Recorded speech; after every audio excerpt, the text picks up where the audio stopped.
No deberíamos haber dejado el trabajo para el último día.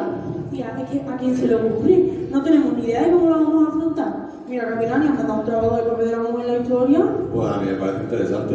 ¿Tú cómo no? Venga, listo. ¿Qué ponemos? ¿Las musas no lo dirán?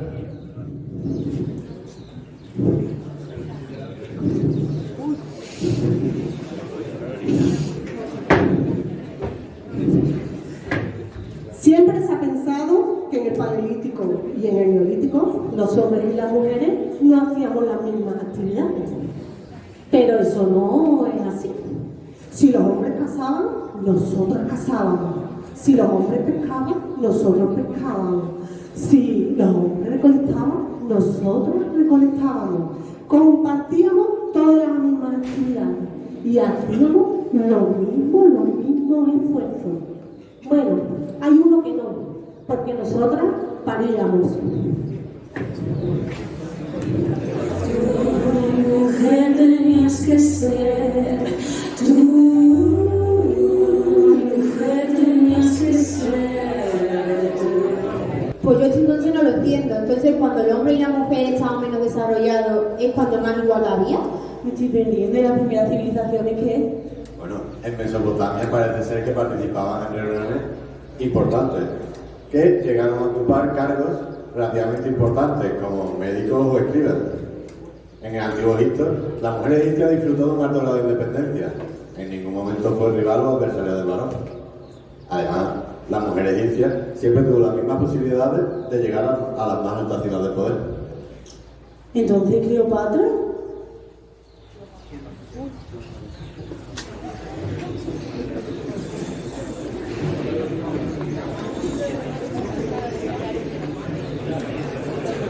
Soy Cleopatra, la reina del Nilo. Heredé mi trono de mi padre junto con mi hermano, pero mi hermano lo quería solo para él y empezó la guerra. Y en plena guerra con mi hermano vienen los romanos. Los romanos que no aguantaban que una mujer tuviese el poder. Y entre ellos César y Marco Antonio. Menos mal que me sirvieron de amantes. Pero he pasado a la historia como aquella mujer que solamente fue amante de estos dos mamarrachos. Y yo era una mujer que sabía lenguas, tocaba diferentes instrumentos, sabía de política y de diplomacia. Que yo me suicidé por amor, nada más lejos de la verdad. No aguantaba que Octavio me siguiera por las calles de Roma como botín de guerra. Y esa fue la razón por la que yo me suicidé. Tú mujer tenías que ser, tú mujer tenías que ser. Entonces fue Roma que sufrió la figura de Cleopatra, ¿no? Efectivamente, tanto en Roma como en Grecia, la mujer fue perdiendo derechos. Para que después, Incluso en Atenas parece ser que tenía un estatus similar al de los esclavos. para que después digan que Grecia es la cumbre de la democracia. ¿Será democracia solo para los hombres? Bueno, en realidad lo peor vino con la llegada del cristianismo. Prueba de ello fue la vida de Hipatia de Alejandría.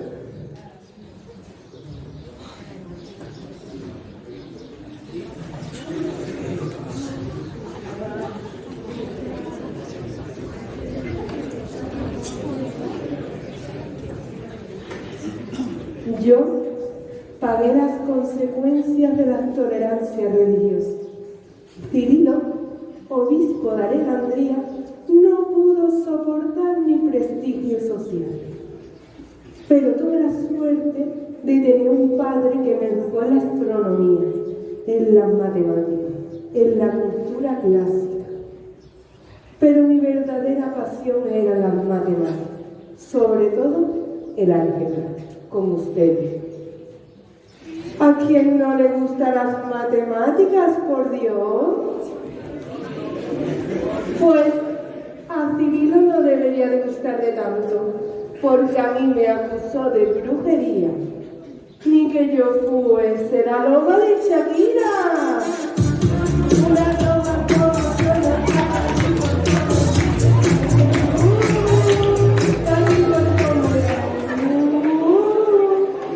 en fin, que un día, camino a la biblioteca de Alejandría, un grupo de cristianos fanáticos me atacaron, me quitaron la ropa, me golpearon la cabeza y cogieron todas las ropas y las quemaron a las afueras de la ciudad. ¡Qué tragedia!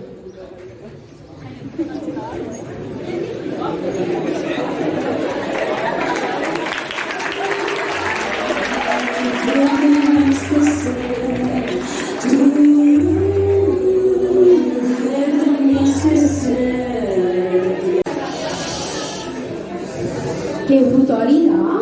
¿Cómo pudieron acabar así con la publicación? Pues desgraciadamente como acabarán muchas mujeres a lo largo de la historia.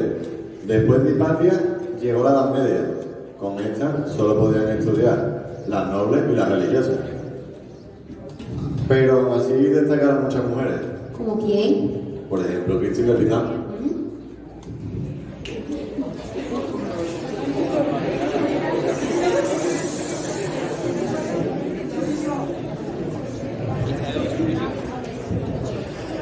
¿Sabéis quién soy? ¿No? Pues soy la primera mujer feminista de la historia. Sí, yo, Christine de Pizan. Nací en Venecia, pero muy pronto nos fuimos a vivir a Francia, porque reclamaron a mi padre como astrólogo de la corte real. Allí recibí una educación exquisita e igualitaria junto a mis hermanos. Con 15 años me casé, pero a los 25 mi marido murió repentinamente, dejándome sola, con 3 niños y una madre a mi cargo. Mi situación era lamentable. Todo el mundo me decía: Cristinita, cásate, ¿no ves que la única forma de salir adelante es que un hombre te mantenga? Pero yo lo hice por mí misma. Monté un taller de caligrafía. Me encantaba leer y escribir. Mi libro se titula La ciudad de las damas. En él defiendo la importancia de la igualdad de las mujeres y sobre todo la necesidad de educación. Afortunadamente, no todos los hombres, sobre todo los más inteligentes, comparten la idea de que sea malo educar a una mujer. Pero hay muchos hombres estúpidos que sí que lo afirman. ¿Os imagináis por qué? Pues porque no les gusta que sepamos más que ellos. Tu mujer tenías que ser, tu mujer tenías que ser tú. Pues no tenía ni idea que la primera mujer feminista era de la Edad Media. Yo pensaba que el movimiento era mucho más reciente. Bueno, hubo a lo largo de la historia muchas más mujeres feministas. A ver, es que ustedes pensáis que esto es muy fácil, pero es que muchas mujeres que lucharon por la igualdad fueron maltratadas, condenadas, sentenciadas, incluso acusadas de locura, como Juana, reina de Castilla.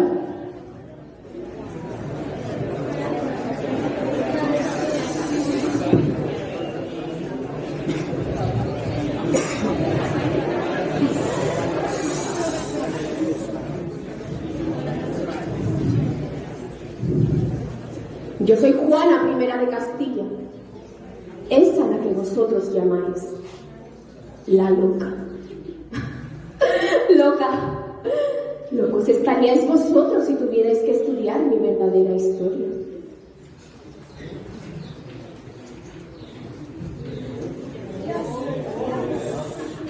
Siempre fui reivindicativa ante aquello que me parecían injusticias y me costaba quedarme callada. Muy a pesar de los esfuerzos de mis padres, los reyes católicos, por mantenerme prudente.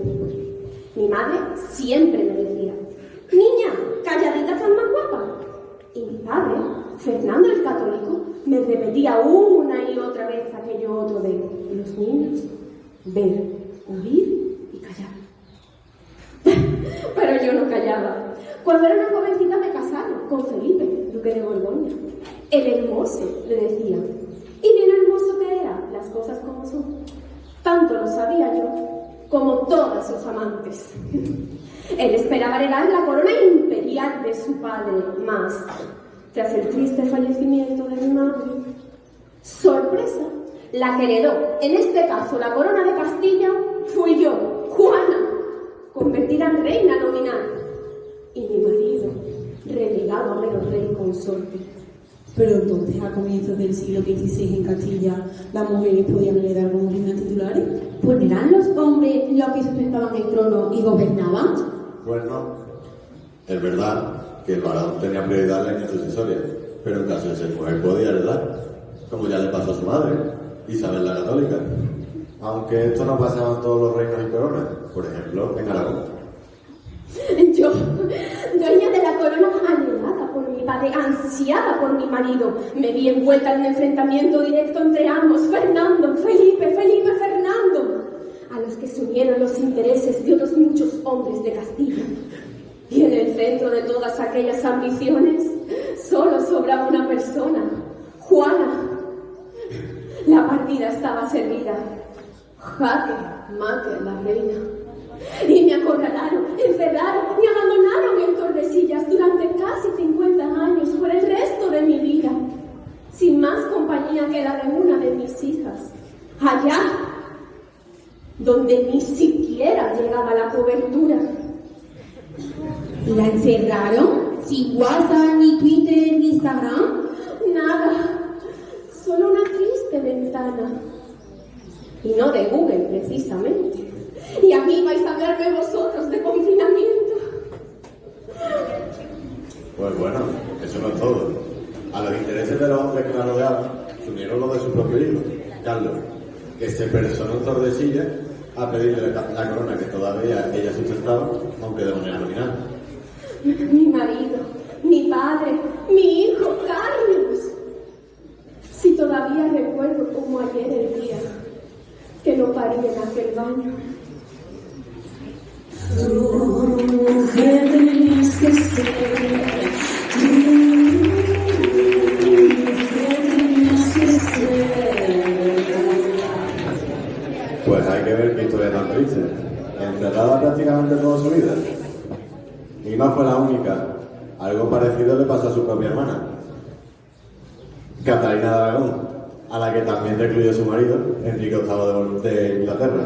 Bueno, pero ahora llegará el Renacimiento, la razón frente a la superstición, la luz frente a la oscuridad. Vamos, que esta historia cambiará. Sí, que te lo has creído tú. Siguieron igual, si no, que se lo digan a Lucrecia de Medici.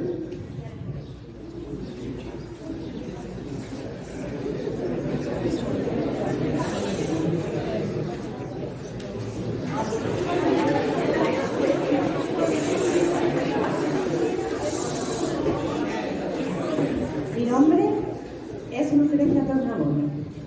Por mi matrimonio con Pedro de Medici me convertí en miembro de la familia más importante de Florencia. Desde pequeña recibí una esmeradísima educación, lo que me convirtió en una mujer extremadamente culta.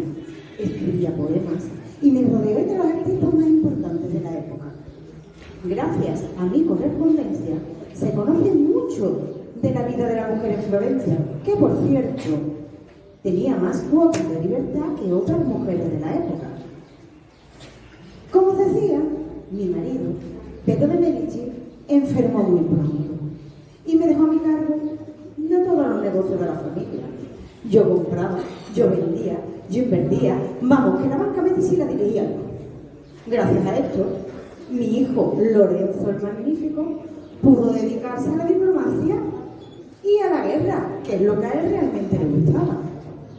Como os contaba, Pedro, mi marido, enfermó pronto y en su enfermedad me llamaba. Y yo le decía.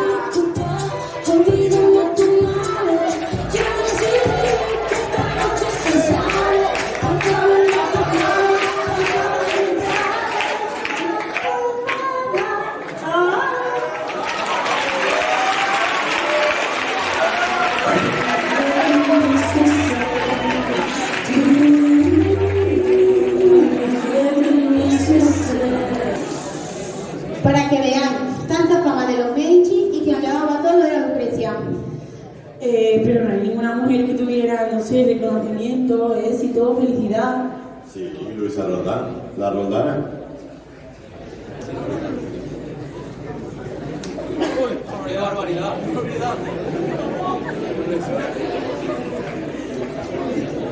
Mi nombre es Luisa Roldán. Nací en Sevilla, criada en el taller de mi padre, que también era escultor. Desde muy pequeña comencé a esculpir tallas de madera. De hecho, muchas de las obras de mi padre las hice yo. Y es que no hay una cosa que me guste más que una virgen bajo un palio. Ay, con lo capillita que yo soy. Quise casarme con quien yo quería, Antonito, pero mi padre se negó. A los tribunales fuimos y me dieron la razón. Independiente. Yo, desde el principio, tuve tanta fama que logré convertirme en escultora de la Cámara de los Reyes. Es más, conseguí fundar mi propio taller y Antonito se convirtió en mi ayudante. Pero días antes de morir tuve que firmar una declaración de pobreza, porque ya se sabe, en aquella época se pagaba mal y tarde.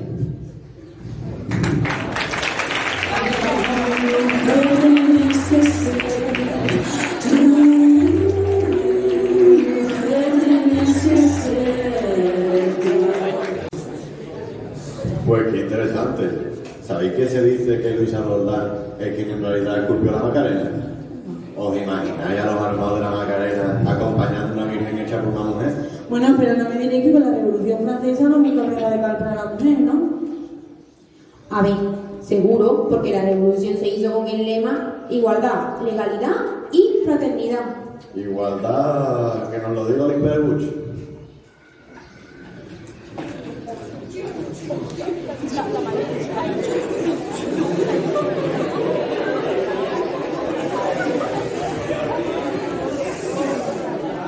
Bonjour. Nací en Francia, en el seno de una familia campesina. A pesar de no recibir educación, yo sabía leer y escribir. Enviudé muy pronto y me fui a París a vivir con mi pequeño hijo. Y claro, allí fundé hasta una compañía de teatro. Pero en 1789 me cogió la Revolución Francesa. Y cuando leo la Declaración de los Derechos del Hombre y el Ciudadano, no me lo podía creer. ¿Dónde estaban las mujeres? No se nombraban a nosotras para que habíamos hecho la revolución. Así que yo escribí los derechos de la mujer y la ciudadana. Lo que no se nombra no existe. Y claro, eso a Robespierre y a los jacobinos como que no les gustaron mucho mis ideas.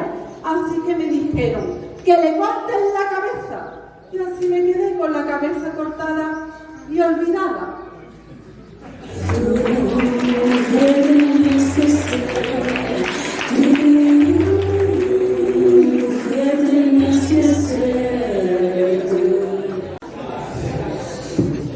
Madre mía, cuánta violencia hacia las mujeres, de verdad. ¿Verdad? Pero bueno, poco a poco fuimos consiguiendo algo de igualdad. Tú lo has dicho, poco a poco. Las mujeres siempre han tenido que demostrar su valía en todos los campos del conocimiento, sobre todo en los que se consideran eminentemente masculinos. Una gran precursora de ello fue Amelia Earhart. ¿Quién?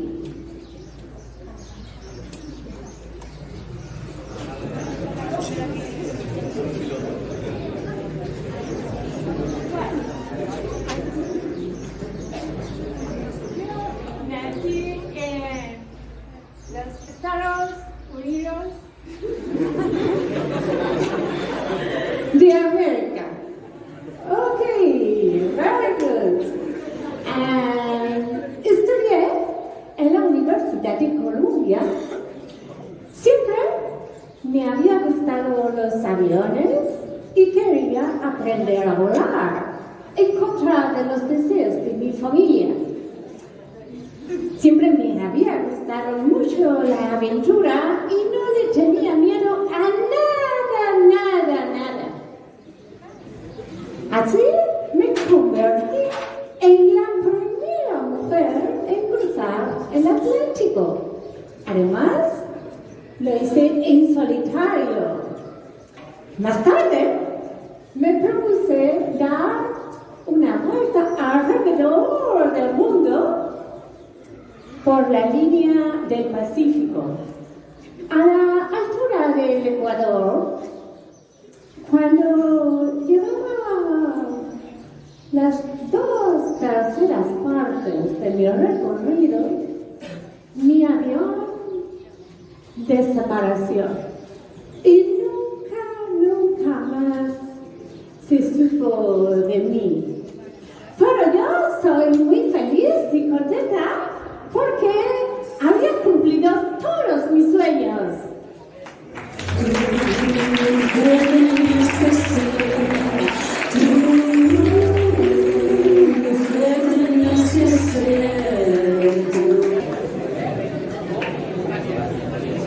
No vea, la vida Amelia me gusta mucho más, aunque desapareció, pero cumplió todos sus sueños y fue reconocida en su época. Sí, el siglo XX trajo cambios para la mujer. Por ejemplo, en la mayoría de países se consiguió el voto. Vamos, ni que las mujeres no supiéramos a quién tenemos que votar. Votaremos a políticas y a políticos que defiendan nuestros intereses, que ni más ni menos le guardan entre hombres y mujeres. No sé yo qué decirte. Mira lo que pasó con el voto, aquí mismo en España. Que por fin se consiguió durante la Segunda República, pero costó lo suyo. Si no, que se lo digan a Clara Campoamor y a Victoria Kent.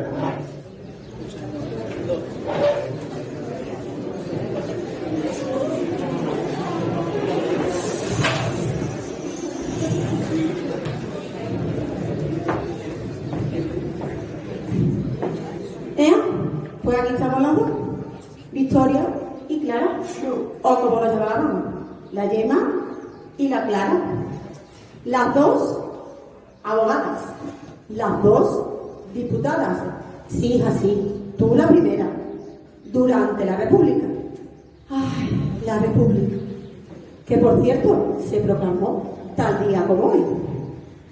Pues eso, las dos defendimos los mismos ideales. Uno de ellos era el voto femenino, hecho que precisamente fue el que nos enfrentó. Pues no va ella y cuando se iba a aprobar la concesión al voto pide que la aplace. Hombre, Clara, es que la mujer tenía que estar preparada antes. ¿Preparada para qué, hija? Pues mira, el nivel de estudio, economía independiente, que pudiera pensar de forma libre. Pero si es que las mujeres hemos trabajado desde siempre, sobre todo las mujeres pobres, a las que nunca se les ha reconocido su trabajo. Ay, de verdad, es que con esta mujer no se puede. Menos mal que finalmente el voto femenino se aprobó. Y no solo eso, con tu ayuda, querida Victoria, sino que además se aprobaron muchas otras leyes que mejoraron la situación de la mujer en España. Sí, pero después vinieron las novelas negras, esa guerra civil. Y al final, tú y yo tuvimos que perder del exilio, como todo lo que habíamos conseguido se perdió. Y no solo el voto femenino, por el que tanto luchamos, sino que las mujeres perdimos todos nuestros derechos civiles. Es que no podíamos trabajar sin el permiso de nuestro marido o de nuestro padre.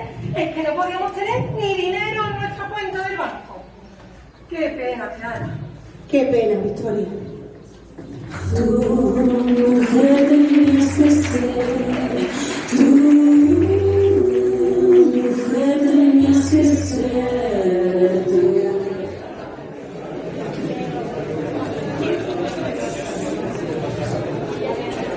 Todo lo que se consiguió se perdió. Ya ves, una dictadura de más de 40 años. Bueno, luego vendrá la transición democrática y la democracia de España. Poco a poco las mujeres han ido recuperando sus derechos, aunque queda mucho por conseguir.